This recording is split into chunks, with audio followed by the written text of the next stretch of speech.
मेरा 20 साल का नौकर रामू हमेशा मेरे आगे पीछे घूमता रहता था। मैंने उसे छोटा समझा था, लेकिन एक दिन उसने मुझसे कहा, मालकिन मुझे छोटा समझने की गलती मत कीजिए। उस रात जब मैंने उसे देखा तो मैं आश्चर्यचकित हो गई थी, क्योंकि उस रात रामू ने 20 साल के लड़के की तरह नहीं बल्कि 30 साल के आदमी की तरह मेरा हेलो दोस्तों, आज की इस अनोखी कहानी में आप सभी का स्वागत है। जब से रामू मेरे पास सोने लगा था, तब से मेरे शरीर में बदलाव आने लगे थे। मुझे लगा था कि रामू छोटा है और उसे कुछ समझ नहीं आता होगा, लेकिन धीरे धीरे उसके असली रंग मुझे दिखने लगे। मैंने कभी सोचा भी नहीं था कि 20 साल का लड़का मेरी तरह की 40 साल की महिला को इतना सुख दे सकता है। रामू 20 साल का था। उसे मैं गांव से अपने घर काम के लिए लाई थी। मेरे घर में सिर्फ मैं और मेरा 1 साल का बेटा था। जब मैं काम पर जाती थी तो रामू मेरे बच्चे की देखभाल करता और वह मेरे घर में ही रहता था। मैं बिना शादी के माँ बन गई थी। मेरे प्रेमी ने शादी का झांसा देकर मुझसे प्रेम का खेल खेला। जब मैं गर्भवती हो गई तो मैं उसके घर गई और वहां मैंने देखा कि उसकी शादी हो रही थी। उसने मुझसे प्रेम का नाटक किया और किसी और लड़की से शादी कर ली थी। मेरे पेट में पल रहे बच्चे को मारने का मेरा मन नहीं हुआ और जब मैंने गर्भपात कराने का सोचा, तब तक समय निकल चुका था। मैं 5 महीने की गर्भवती हो चुकी थी। मेरे माता पिता ने मुझे और मेरे बच्चे को स्वीकारने से इनकार कर दिया। तब मैं अकेली रहने लगी। कई महीने पहले मैं अपने गांव गई थी, अपने दादा के 100वें जन्मदिन के लिए। मेरे दादा ने मुझे जन्मदिन का निमंत्रण भेजा था और इसलिए मैं गांव गई थी। मेरे बेटे को वहां सिर्फ मेरे दादा ने ही प्यार से गोद में लिया था। आरव उनके पास खेल रहा था। तभी ऑफिस से मेरा फ़ोन आया और मैं कुछ देर के लिए फ़ोन पर बात करने के लिए बाहर चली गई। जब मैं वापस आई तो मेरा आरव दादा के पास नहीं बल्कि घर के एक नौकर के पास था। मैंने देखा कि आरव उस नौकर के पास अच्छे से खेल रहा था। मैंने अपने बच्चे को उस नौकर से लिया और वहां से जाने लगी। तभी उस नौकर ने मुझे रोका। वह कहने लगा, मालकिन मुझे थोड़ी मदद चाहिए। मुझे पैसे की नहीं बल्कि काम की ज़रूरत है। उसने अपना परिचय दिया और कहा, मैं रामू हूँ। मैं इस घर में गाय भैंस के गौशाला की सफाई का काम करता था, लेकिन अब बड़े साहब गाय भैंस बेचने की बात कर रहे हैं। अगर आपके पास कोई काम हो तो दीजिए, मुझे काम की बहुत ज़रूरत है। मेरे माता पिता भी मजदूरी करते हैं, मुझे काम की बहुत ज़रूरत है। तब मैंने कहा, मेरे बच्चे की देखभाल का काम है, लेकिन इसके लिए तुम्हें शहर चलना होगा। इस काम के लिए मैं तुम्हें 1000 महीना दूंगी। रामू मेरे साथ शहर आने के लिए तैयार हो गया। आरव उसके साथ अच्छे से रहता था और यह देखकर मैंने रामू को अपने घर लाने का फैसला किया। रामू तब से मेरे घर में ही रहने लगा। उसने कहा कि हर 4 महीने ने बाद जब थोड़े पैसे जमा हो जाएंगे तब वह अपने गांव जाएगा। रामू दिन भर मेरे बच्चे की अच्छे से देखभाल करता और घर के कामों में भी मेरी मदद करता। रामू को घर आए 1 महीना हो चुका था और इस 1 महीने में उसने मेरा दिल जीत लिया था।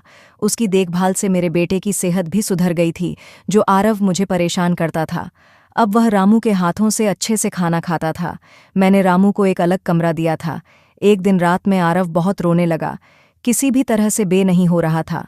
बच्चे के रोने की आवाज़ सुनकर रामू मेरे कमरे में आया और उसने आरव को मुझसे ले लिया। रामू के पास जाते ही आरव शांत हो गया था। रात बहुत हो चुकी थी। आरव रामू को छोड़ नहीं रहा था, तो मैंने रामू को अपने कमरे में ही सोने के लिए कह दिया। सुबह जब मैं उठी तो आरव रामू से लिपट कर सो रहा था। उस रात के बाद से रामू आरव के लिए मेरे कमरे में सोने लगा। रामू के आने के बाद सब कुछ अच्छे से चल रहा था। रामू के काम से खुश होकर छुट्टी के दिन मैं उसे मॉल लेकर गई। वहां मैंने उसके लिए अच्छे कपड़े खरीदे और सैलून में जाकर उसकी नई हेयर स्टाइल बनवाई। रामू देखने में अच्छा था, लेकिन वह एकदम साधारण तरीके से रहता था। उस दिन मैंने उसका पूरा लुक ही बदल दिया था। उसे नए अंदाज में देखकर मैं भी उस पर विश्वास नहीं कर पा रही थी। कल तक जो एक साधारण सा नौकर था, वह इतना हैंडसम और स्मार्ट दिख सकता है, इसकी मैंने कल्पना भी नहीं की थी। मॉल से हम घर आए तो आरव आते ही सो गया था। मैंने उसे कमरे में बिस्तर पर सुला दिया और पानी पीने के लिए बाहर जाने लगी। तभी रामू मेरे लिए पानी लेकर आया। पानी पीकर मैंने गिलास रखा और रामू मुझे तब से ही एक तक देख रहा था। जैसे ही मैंने गिलास रखा, उसने मुझे गले लगा लिया। कई सालों बाद किसी पुरुष ने मुझे गले लगाया था। मैंने उसे खुद से दूर किया। तब रामू ने कहा, मालकिन, आपकी वजह से आज पहली बार मैंने खुद से प्यार करना सीखा है। जिंदगी बहुत खूबसूरत है, बस इसे जीना आना चाहिए। आज आपने मेरा कायाकल्प करवाकर मुझ पर बहुत बड़ा उपकार किया है। बहुत अच्छा दिख रहा हूँ। रामू के चेहरे पर खुशी देखकर मैं भी खुश थी। अगले दिन से वह बहुत स्वच्छ और सलीके से रहने लगा था। वह 20 साल का था, लेकिन गांव का लड़का होने के कारण उसकी कद काठी अच्छी थी। वह घर में भी रोजाना कसरत करता था। उसकी लंबाई भी ठीक ठाक थी। मैंने उससे उसकी पढ़ाई के बारे में पूछा था, लेकिन उसने कहा कि अब उसका पढ़ाई से मन उठ गया है। हर सुबह ऑफिस जाने से पहले मैं अपने बच्चे को दुलार कर ऑफिस के लिए निकलती थी। आज जब मैं ऑफिस के लिए निकलने से पहले आरव को चूमने गई, तब वह रामू की गोद में था। अचानक आरव ने अपनी गर्दन घुमाई और मेरे होंठ रामू के गाल पर जा लगे। मुझे बहुत शर्मिंदगी महसूस हुई। मैंने उससे माफ़ी मांगी और ऑफिस के लिए निकल गई। शाम को जब मैं घर आई, तब भी मैं रामू की आंखों में नज़र नहीं मिला पा रही थी। रामू ने आरव को खाना खिलाकर सुला दिया था। फिर हम दोनों ने साथ में खाना खाया। खाना खत्म करने के बाद मैं अपने कमरे में गई। वहां मैं अपनी दवाइयां ले रही थी। मुझे माइग्रेन की समस्या थी, उसी की दवा मैं ले रही थी। दवा लेने के बाद भी मेरा सिर बहुत दर्द कर रहा था। मैं अपने कमरे में सिर पकड़कर बैठी हुई थी। कुछ देर बाद रामू कमरे में आया। मुझे इस हाल में देखकर उसने पूछा कि क्या हुआ। जैसे ही उसे पता चला कि मेरा सिर दर्द कर रहा है, उसने मेरे सिर की मालिश शुरू कर दी। रामू की मालिश से मुझे आराम मिल रहा था। धीरे धीरे मुझे गहरी नींद आने लगी। उस रात मुझे बहुत अच्छी नींद आई थी। अगले दिन हमारे ऑफिस में ट्रेडिशनल डे का फंक्शन था और इसके लिए मैंने गुजराती लुक अपनाने का फैसला किया। मैंने घाघरा पहन लिया था, लेकिन स्कर्ट का नॉट बांधने में मुझे दिक्कत हो रही थी। तब मैंने रामू को कमरे में बुलाया और उससे नॉट बांधने को कहा। नॉट बांधते समय उसका हाथ मेरी खुली पीठ पर से गुजर रहा था। मैंने उसे छोटा समझा था, इसलिए मैंने यह काम करने के लिए कहा था। मेरे पास और कोई विकल्प भी नहीं था। तैयार होकर जब मैं जाने लगी तो रामू ने मुझे रोका और अंदर से काजल लेकर आया।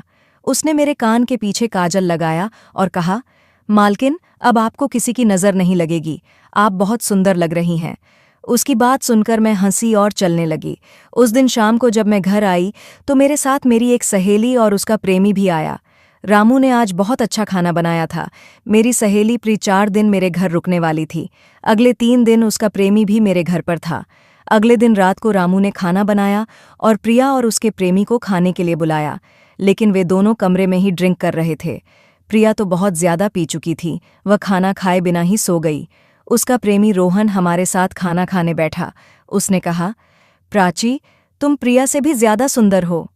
रोहन के बोलते ही रामू उसे गुस्से से देख रहा था। खाना खत्म करने के बाद अपने कमरे में चला गया। उसके जाते ही रामू मुझसे कहने लगा, मालकिन, आपके यह कैसे दोस्त हैं? मुझे उस आदमी की बात बिल्कुल भी अच्छी नहीं लगी। तब मैंने रामू से कहा, मैं तुझे घर के सदस्य की तरह मानती हूँ। इसका यह मतलब नहीं कि तू मेरे मेहमानों से कुछ भी कहे। तेरा काम है आए हुए मेहमानों की सेवा करना, इसलिए तू सिर्फ वही कर। बाकी मुझे कुछ सिखाने की जरूरत नहीं। रामू को डांट कर मैं अपने कमरे में चली गई। मैंने उसे डांट दिया था, फिर भी वह मेरे लिए पानी लेकर आया। तब मैंने अपनी दवा ली और पानी पीकर सो गई। आज रामू मेरे कमरे में सोने नहीं आया था, ऐसा मुझे लगा। लेकिन सुबह जब मेरी आंख खुली तो मैंने उसे अपने बगल में पाया। सुबह मेरी आंख खुली तो मेरे सामने प्रिया थी। वह बहुत गुस्से में लग रही थी। रामू को मेरे सामने लाया गया। उसके हाथ में प्रिया की ओढ़नी बंधी हुई थी। प्रिया ने कहा, तुम्हारे इस देहाती नौकर ने मेरे प्रेमी का हाथ तोड़ दिया है। रामू बस सिर हिलाता रहा और बोला, मालकिन, मैंने कुछ भी नहीं किया।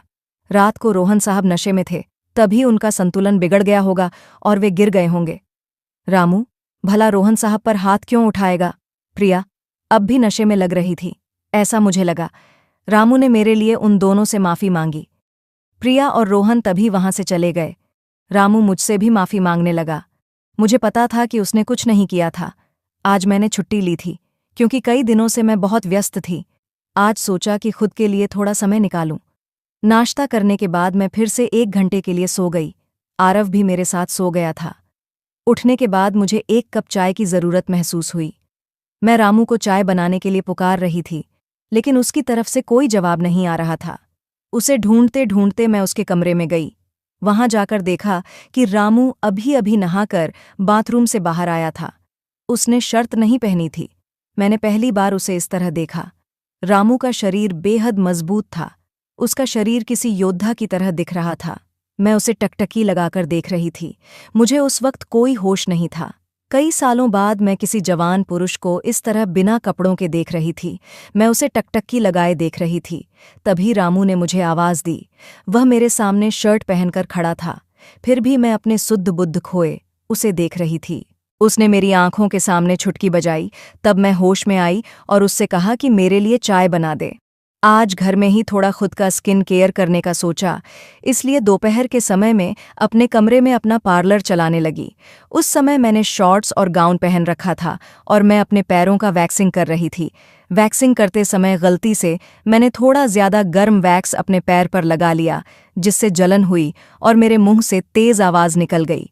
मेरी आवाज सुनकर रामू दौड़ता हुआ मेरे कमरे में आया। उसने मेरे जले हुए पैर को देखा। उसने मेरे पैर से गर्म वैक्स हटाया और वहां क्रीम लगा दी। उसके हाथ बार बार मेरे पैर पर अनजाने में फिर रहे थे और उस वक्त मेरे मन में जो भावनाएं उत्पन्न हो रही थीं उन्हें व्यक्त करना मेरे लिए मुश्किल हो रहा था। रामू की नज़र मुझ पर पड़ते ही मैं दर्द से कराह उठी। मुझे इस हालत में देखकर उसने कहा, भाई साहब, अब आप बस आराम से लेट जाइए। आपको जो भी करना है मुझे बताइए, मैं आपकी मदद कर दूंगा। मैंने उसे मेरे दूसरे पैर का वैक्सिंग करने को कहा। रामू ने जैसा मैंने बताया वैसा ही किया। उसने मेरे चेहरे की मसाज कर दी। उसके स्पर्श से मुझे बहुत आराम मिला। आज का छुट्टी का दिन मेरे लिए आरामदायक बीता। राम में हर गुण भरा हुआ था। वह किसी भी काम में पीछे नहीं था। आज रात मैंने उसे मेरे कमरे में सोने के लिए मना कर दिया। दिन भर मैं घर में नहीं होती। कम से कम रात को तो मुझे मेरे बच्चे के साथ अकेले समय बिताना चाहिए। हर बार रामू का आना मुझे पसंद नहीं था, इसलिए मैंने उसे कमरे में सोने के लिए मना कर दिया। इस तरह दिन बीतने लगे। कुछ दिनों तक रामू के बिना आरव रात को सो नहीं पाता था, लेकिन धीरे धीरे उसने रोना बंद कर दिया। मुझे अपने अंदर कुछ बदलाव महसूस होने लगे थे। सुबह उठते ही मेरा शरीर बहुत दुखने लगता था। अचानक यह सब क्यों हो रहा है, समझ नहीं आ रहा था। कुछ दिनों में मेरी शारीरिक पीड़ा इतनी बढ़ गई कि मुझे बिस्तर से उठने की भी इच्छा नहीं होती थी। तब मैंने ऑफिस से 1 हफ्ते की छुट्टी ले ली। कुछ दिनों आराम किया, शायद थोड़ा ठीक हो जाऊं। अब पूरा वक्त आरव रामू के साथ रहता था। जब मुझे भूख लगती तो वह बीच बीच में मेरे पास आ जाता। आज मैं अपनी कमर पकड़कर बैठी थी। रात को रामू पानी लेकर मेरे कमरे में आया। मेरी कमर पर हाथ देखकर उसने समझ लिया कि मुझे बहुत तकलीफ हो रही है। रामू ने कहा, भाई साहब, अगर आपको कोई आपत्ति ना हो तो मैं आपकी कमर की मालिश कर देता हूँ। मेरी कमर इतनी दुख रही थी कि मैंने उसकी मालिश के लिए हाँ कर दी, लेकिन उससे पहले मैंने अपने कमरे की लाइट बंद कर दी। छोटी 0 बल्ब की रोशनी में मेरी कमर उसे नहीं दिखेगी, इसलिए मैंने कमरे की बड़ी लाइट बंद करके 0 बल्ब जला दिया। वह जब मालिश कर रहा था मुझे बहुत आराम मिल रहा था। मालिश करने से मेरी पीड़ा जैसे झट से गायब हो गई थी। मालिश करते समय रामू ने मुझसे पूछा, भाई साहब, आपको आरव के पिता की कभी याद नहीं आती? आप इतनी सुंदर और जवान होकर भी अभी तक अकेली क्यों हैं? उसके सवाल का मेरे पास कोई सही उत्तर नहीं था।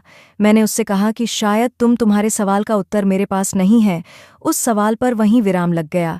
रामू की मालिश से मुझे अच्छी नींद आ गई थी। अगले 2 दिन बाद वह तारीख थी जब मैंने अपने प्रेमी से मुलाकात की थी। आखिर वह दिन आ ही गया। उस दिन मैंने दिन भर अपने मन को किसी न किसी काम में व्यस्त रखने की कोशिश की, लेकिन रात के अंधेरे में मुझे अपने प्रेमी की बहुत याद आ रही थी। आज वह मेरे साथ नहीं था, लेकिन वह मेरे बच्चे का पिता था। आरव को देखकर मुझे रोज उसकी याद आती थी और आज मैं अपने भावनाओं को छुपा नहीं पाई। मैं अपने कमरे में जोर जोर से रोने लगी। आरव पास में सो रहा था, इसका भी मुझे ध्यान नहीं रहा। मैंने आज अपनी दवाइयां भी नहीं ली थीं। रामू पानी लेकर मेरे कमरे में आया। मुझे रोते हुए देखकर उसने मुझे पानी पिलाया। जब मैं शांत हुई तो उसने मुझे दवाइयां दी। मेरे रोने की आवाज़ से आरव हल्का हिलने लगा। वह जाग ना जाए, इसलिए रामू मुझे अपने कमरे में ले गया। वहां जाकर मैंने उसे कस कर गले लगा लिया। ऐसा लग रहा था कि मैंने अपना होश खो दिया था। मेरा रोने का कारण सुनकर रामू भी शांत हो गया था। वह लगातार मेरे आंसू पोंछ रहा था। रोते रोते मैंने उसका कंधा पकड़ लिया। धीरे धीरे मैंने उसे और करीब खींच लिया। मैंने उससे कहा, रामू, आज की रात मैं तुम्हारे साथ बिताना चाहती हूँ। तब रामू ने कहा, भाई साहब, मैं अभी छोटा हूँ, मुझे कुछ भी नहीं आएगा। उसकी बात सुनकर मैंने उसे और पास खींच लिया। उस रात मैं उसके कमरे में थी, लेकिन सुबह जब मैं उठी तो वह मेरे पास नहीं था। उसकी शर्ट वहीं पड़ी हुई थी। जब मैं बाहर गई तो मैंने देखा कि रामू मेरे बच्चे को दूध और बिस्किट खिला रहा था। मुझे हरी हरिफ का ख्याल नहीं आया था, लेकिन रामू ने नहीं भुलाया। उसने हम दोनों माँ बेटे को खुश कर दिया था। रात की थकान के बाद मैं सुबह देर से उठी थी। दिन भर रामू ने मुझसे नजरें नहीं मिलाईं। आज प्रिया मुझसे मिलने घर आई थी। वह रामू की तरफ देख भी नहीं रही थी। रामू ने उसे पानी दिया और कमरे से बाहर चला गया। थोड़ी देर बातें करने के बाद प्रिया जाने लगी। जाते समय उसने मुझसे कहा, जितनी जल्दी हो सके अपने नौकर को यहाँ से निकाल दो। वह दिखने में जितना मासूम लगता है उतना है नहीं उसकी बात का। मैंने खास ध्यान नहीं दिया। रोज की तरह रात को खाना खाने के बाद रामू ने मुझे पानी का गिलास मेरे कमरे में लाकर दिया और उसने आरव को भी सुला दिया था। आरव आज बाहर हॉल में झूले में सो रहा था। रामू उसकी देखभाल कर रहा था। मैंने अपने कम की लाइट बंद कर दी और सो गई। कुछ समय बाद मुझे आरव की आवाज़ सुनाई दी। उसकी आवाज़ से मेरी नींद खुली। मैं उठने वाली थी कि तभी उसकी रोने की आवाज़ बंद हो गई। कुछ समय बाद मुझे अपने कमरे का दरवाज़ा खुलने की आवाज़ सुनाई दी। मैं चुपचाप सब देख रही थी। रामू मेरे कमरे में आया था। उसने मेरे पास आकर यह देखने की कोशिश की कि मैं सो रही हूं या नहीं, और फिर उसने मेरा मोबाइल उठाया। उसकी वह खोजबीन देखकर मैंने जल्दी से कमरे की लाइट ऑन कर दी। मुझे जागता हुआ देखकर वह चौंक गया। मैंने उसके हाथ से अपना मोबाइल छीन लिया। मैंने उससे कहा, रम, यह सब क्या चल रहा है? तुम इस वक्त यहाँ क्या कर रहे हो? वह कुछ नहीं कहकर वहां से जाने लगा, लेकिन मैंने उसे इतनी आसानी से छोड़ने का इरादा नहीं किया था। मैंने उसे उसका वीडियो दिखाया जिसमें वह प्रिया के बॉयफ्रेंड पर हाथ उठा रहा था। उस दिन रोहन के मोबाइल का कैमरा गलती से चालू रह गया था और उसमें उनकी हाथापाई रिकॉर्ड हो गई थी। सुबह जब प्रिया मुझसे मिलने आई थी तब उसने मुझे वह वीडियो दिखाया था और तब से मैं रामू पर नज़र रख रही थी। रामू, तुमने झूठ क्यों बोला? तुमने रोहन पर हाथ क्यों उठाया? तब उसने कहा, जो भी आप पर बुरी नज़र डालेगा उसके साथ मैं यही करूंगा। मालकिन, उस रात जब रोहन नशे में था वह आपके कमरे में आया था। वह आपके साथ कुछ गलत करने की कोशिश कर रहा था और इसीलिए मैंने उस पर हाथ उठाया। रामू की बात सुनकर मैंने कहा, ठीक है, मैं तुम्हारी बात मानती हूं, लेकिन तुम मुझे नींद की दवा क्यों दे रहे थे? आज मैंने तुम्हें मेरे पानी में दवा मिलाते हुए देखा है। तुम्हारी नज़र मुझ पर थी और तुम जो चाहते थे वह मैंने तुम्हें दे दिया है। अब अपना हिसाब करो और गांव निकलो। मेरी बात सुनकर रामू बोला, मालकिन, आप जैसा सोच रही हैं वैसा कुछ भी नहीं हुआ है। कल रात मैंने आपके साथ कुछ भी गलत नहीं किया। मैंने आपके पानी में नींद की दवा मिलाई थी जिससे आप मेरे पास आते ही सो गई थीं और मुझे आपके साथ कुछ भी गलत नहीं करना था। कुछ दिन पहले मैंने आपको रात में फ़ोन पर बात करते हुए देखा था। मैंने आपकी बातें सुनी थीं। आप फिर से अपने उस प्रेमी से मिलने की तैयारी कर रही थीं। आपकी मुलाकात आपके ही घर में तय हुई थी। मुझे यह सब पता था। आप उससे न मिले, इसलिए मैं आपको रात में नींद की दवा दे रहा था। वह व्यक्ति अब भी आपको धोखा दे रहा है। वह आपसे झूठ बोल रहा है। वह आपके बच्चे को आपसे छीनने के लिए आपके करीब आ रहा है। उसकी पत्नी को बच्चा नहीं हो सकता, इसीलिए वह आपके पास आ रहा है। उसने अपनी पत्नी को तलाक नहीं दिया है। वह आपसे झूठ बोल रहा है। रामू, तुम हो कौन? तुम्हें यह सारी जानकारी कैसे मिली? तब उसने कहा, आपके बाबा साहेब ने मुझे आपका फ़ोटो दिखाया था। मुझे आप पहली नज़र में ही अच्छी लगी थीं, लेकिन बाबा साहेब ने यह भी कहा था कि आप शादी के खिलाफ हैं। तब मैंने उनके साथ मिलकर यह प्लान बनाया। आपके दिल में अपनी जगह बनाने के लिए मैं यहाँ आया था, लेकिन यहाँ आने के बाद मैंने देखा कि बहुत से लोग आप पर बुरी नज़र रखते हैं, इसलिए मैंने आपकी सुरक्षा करनी शुरू कर दी। रामू 20 साल का नहीं था। मेरा पहला शक सही निकला। वह 30 साल का था और एक अच्छी नौकरी पर था। उसने मेरे प्यार के लिए इतनी मेहनत की थी। रामू ने मेरे प्रेमी के बारे में जो भी कहा था वह सब सच था। रामू ने मेरे प्रेमी की सारी जानकारी सही निकाली थी। रामू जैसा ईमानदार पति और मेरे बच्चे का पिता मिलना मेरे लिए बहुत बड़ी बात थी। मैं अपने प्रेमी के धोखे के जाल में फंसने से बच गई थी। आज मैं विक्रांत उर्फ रामू के साथ बहुत खुश हूँ। वह मुझसे और मेरे बच्चे से बहुत प्यार करता है। मेरे बाबा साहिब की वजह से आज मेरा परिवार शुरू हुआ। मुझे रामू जैसा पति मिला। यह मेरा सौभाग्य था। दोस्तों, जो आपसे सच्चा प्यार करता है वह किसी भी कठिनाई में आपका साथ नहीं छोड़ता। रिश्ते निभाने वाले को किसी वजह की ज़रूरत नहीं होती और रिश्ते तोड़ने वालों के लिए एक बहाना भी काफ़ी होता है। तो दोस्तों, यह थी हमारी आज की छोटी सी कहानी। आपको यह कहानी कैसी लगी कमेंट करके ज़रूर बताएं।